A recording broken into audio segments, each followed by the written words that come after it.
Friends, మన భారతదేశానికి స్వతంత్రం వచ్చిన తర్వాత మన ఇండియన్ గవర్నమెంట్ కి బార్డర్ సర్విలెన్స్ కోసం ఇలాంటి బైక్ యొక్క అవసరం ఉంది. బార్డర్ సర్విలెన్స్ కోసం ఈజీగా మరియు పవర్ఫుల్ ఇంజన్ తోటి ఉన్న బైక్ కోసం ఎదురు చూస్తుంది గవర్నమెంట్.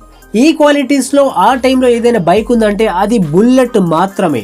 సో 1954లో ఇండియన్ గవర్నమెంట్ రాయల్ ఎన్ఫీల్డ్ కి అయ్యా 800 బుల్లెట్లు కావాలి, త్వరగా మ్యానుఫ్యాక్చర్ చేసి పంపించు, బార్డర్ దగ్గర యూజ్ చేయాలి. ఈ ఆర్డర్ ని కంప్లీట్ చేయడానికి రాయల్ ఎన్ఫీల్డ్ మన ఇండియాలో ఉన్నటువంటి మద్రాస్ మోటార్ సైకిల్స్ తోటి టైఅప్ అవుతుంది. ఇలా మన భారతదేశంలోకి రాయల్ ఎన్ఫీల్డ్ ఎంటర్ అయింది. స్టార్టింగ్ లో రాయల్ ఎన్ఫీల్డ్ విడివిడి భాగాలను ఇంగ్లాండ్ నుంచి వెళ్లి ఇండియాలోకి తీసుకొని మద్రాస్ మోటార్ సైకిల్స్ కంపెనీలో అసెంబుల్ చేసి అమ్మేవారు. ఆ తర్వాత కాలం గడుస్తూ 1962లో బుల్లెట్స్ యొక్క పార్ట్స్ అన్ని ఇండియాలోనే మ్యానుఫ్యాక్చర్ అయ్యేవి.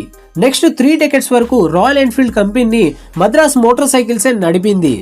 ఈ 800 ఆర్డర్స్ కంప్లీట్ అయ్యాక ఇండియాలో పెద్ద సేల్స్ అవ్వక, అటు ఇంగ్లాండ్ లో కూడా పెద్దగా సేల్స్ అవ్వక 1971లో ఇంగ్లాండ్ లో ఉన్నటువంటి రాయల్ ఎన్ఫీల్డ్ కంపెనీ క్లోజ్ చేసేస్తారు. ఇప్పుడు ఇండియాలో ఉన్న కంపెనీ పరిస్థితి ఏంటంటే ఇక్కడైతే ప్రొడక్షన్ చేస్తున్నారు కానీ పెద్దగా ప్రాఫిట్స్ ఇల్లే. సో ఈ కంపెనీని ఐచర్ గ్రూప్ కి అమ్మేస్తారు. లాస్ లో నడుస్తున్నటువంటి కంపెనీని Eicher group founder Vikram Lalji గారు ఎందుకు తీసుకున్నారంటే రాయల్ ఎన్ఫీల్డ్ బ్రాండ్ వాల్యూ మరియు బుల్లెట్ 350 యొక్క పాపులారిటీని చూసి ఎలాగో అలా ఈ సేల్స్ ని పెంచేద్దాం అని అతను అనుకున్నారు. 6 సంవత్సరాలుగా కంపెనీ నానా తిప్పలు పడినా రాయల్ ఎన్ఫీల్డ్ కండిషన్ చేంజ్ కాలేదు, సేల్స్ మాత్రం అస్సలు పెరగలే. ఇప్పుడు చేయడానికి ఏం లేక ఐచర్ గ్రూప్ కూడా ఈ కంపెనీని క్లోజ్ చేసేద్దాం అని అనుకుంది. అప్పుడే స్టోరీలోకి ట్విస్ట్ వస్తుంది. Eicher group founder Vikram Lalji గారి కొడుకైనటువంటి సిద్ధార్థ్ దలాల్ ఎంట్రీ కొడతారు. మెకానికల్ ఇంజనీర్ అయినటువంటి సిద్ధార్థ్ దలాల్ కి బైక్స్ అంటే చాలా ఇష్టం. రాయల్ ఎన్ఫీల్డ్ పునర్వైభవం తీసుకురావడానికి ఐచర్ బోర్డు మెంబర్స్ దగ్గర నుంచి వెళ్ళి సిద్ధార్థ్ దలాల్ గారు ఒక్క అవకాశం అడుగుతారు. అధ్యక్ష, ఒక్క అవకాశం ప్లీజ్. బోర్డు మెంబర్స్ అందరూ సరే అంటారు. సో ఫ్రెండ్స్, ఇలా ఇయర్ 2000లో సిద్ధార్థ్ దలాల్ గారు ఈ రాయల్ ఎన్ఫీల్డ్ బరువు బాధ్యతల్ని తన భుజాన వేసుకున్నారు. దాని తర్వాత ఏదైతే జరిగిందో అది నిజంగా ఒక మిరాకిల్ కంటే ఏ మాత్రం తక్కువ కాదు. ఎందుకంటే ఇతను రాకముందుకు దివాలా తీసే సిచ్యువేషన్ లో ఉన్న కంపెనీ అలాంటిది మిడ్ రేంజ్ బైక్ సెగ్మెంట్ యొక్క మార్కెట్ లీడర్ అయిపోయింది. ప్రపంచవ్యాప్తంగా హార్లీ డేవిడ్సన్ ఎన్నైతే బైక్స్ లో నమ్ముతుందో దానికంటే చాలా ఎక్కువ బైక్స్ లను కేవలం మన ఇండియాలోనే రాయల్ ఎన్ఫీల్డ్ బైక్స్ అమ్ముడుపోతాయి. సో ఫ్రెండ్స్, ఇప్పుడు మీకు వచ్చే డౌట్ ఏంటంటే అసలు సిద్ధార్థ్ లాల్ గారు ఏం చేశారని లాస్ట్ లో ఉన్న కంపెనీ ప్రాఫిట్ లోకి తీసుకొచ్చారు. ఫ్రెండ్స్, చిన్నప్పటి నుంచే సిద్ధార్థ్ లాల్ కి బైక్స్ అంటే చాలా ఇష్టం. రాయల్ ఎన్ఫీల్డ్ బైక్ లో ఒకే ఒక విషయం అతనికి అస్సలు అర్థం కావట్లేదు. అసలు నిజానికి వాస్తవానికి చూస్తే రాయల్ ఎన్ఫీల్డ్ లో పొటెన్షియల్ చాలా ఉంది అండ్ జనాల్లో దీనికి పాపులారిటీ కూడా ఉంది. అయినప్పటికీ సేల్స్ ఎందుకని పెరగట్లేవు? ఈ ప్రశ్నను అర్థం చేసుకోవడానికి అతను కస్టమర్ పాయింట్ ఆఫ్ వ్యూ లో థింక్ చేయడం స్టార్ట్ చేశారు.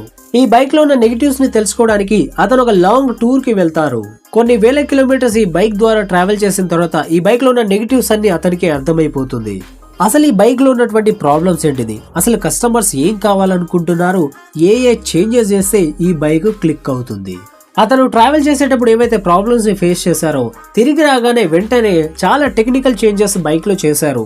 గేర్ ప్లేట్ స్టార్టింగ్ లో రైట్ లెగ్ లో ఉంటే దాన్ని లెఫ్ట్ లెగ్ కి తీసుకొచ్చారు. కిక్ స్టార్ట్ తో పాటు వాళ్ళు సెల్ఫ్ స్టార్ట్ ని కూడా యాడ్ చేశారు. ఎందుకంటే అప్పట్లో కిక్ స్టార్ట్ చేసేటప్పుడు కిక్ రాడ్ బౌన్స్ బ్యాక్ అయ్యేది. అలాంటి సమయంలో కాళ్ళకి చాలా బలమైన దెబ్బే తగిలేది. ఇలాంటి చిన్న చాలా చేంజెస్ ని చేంజ్ చేశారు. కానీ ఒక్క విషయంలో మాత్రం చాలా జాగ్రత్త పడ్డారు. అదేంటంటే ఈ బైక్ వింటేజ్ లుక్ లో ఎలాంటి చేంజ్ రాకుండా. అదేంటంటే రాయల్ ఎన్ఫీల్డ్ కి ఉన్న యూనిక్ డిజైన్ స్టార్టింగ్ నుంచి దానికి ఒక ప్రత్యేకమైన గుర్తింపుని అది సంపాదించుకుంది. అది చేంజ్ కాకూడదు. ఇవన్నీ చేంజెస్ చేయడం వల్ల మెల్లిమెల్లిగా సేల్స్ పెరగడం స్టార్ట్ అయింది. ఇప్పుడు సిద్ధార్థ్ లాల్ గారి ముందు ఉన్న మరొక ఛాలెంజ్ ఏంటంటే ప్రజల యొక్క ఆలోచన విధానాన్ని చేంజ్ చేయాలి. అప్పట్లో ప్రజలు రాయల్ ఎన్ఫీల్డ్ లాంటి హెవీ బైక్స్ లను ఒక టూరిస్ట్ బైక్ గానే చూసేవారు. డైలీ యూజ్ కోసం లైట్ వెయిట్ బైక్స్ అనేటువంటి హీరో హోండా, టీవీఎస్ మరియు బజాజ్ లాంటి బైక్స్ లని ప్రిఫర్ చేసేవారు. ఈ ప్రాబ్లం నుంచి బయటికి పడడానికి స్వయంగా సిద్ధార్థ్ లాల్ గారే ఈ రాయల్ ఎన్ఫీల్డ్ బ్రాండ్ అంబాసిడర్ గా మారుతారు.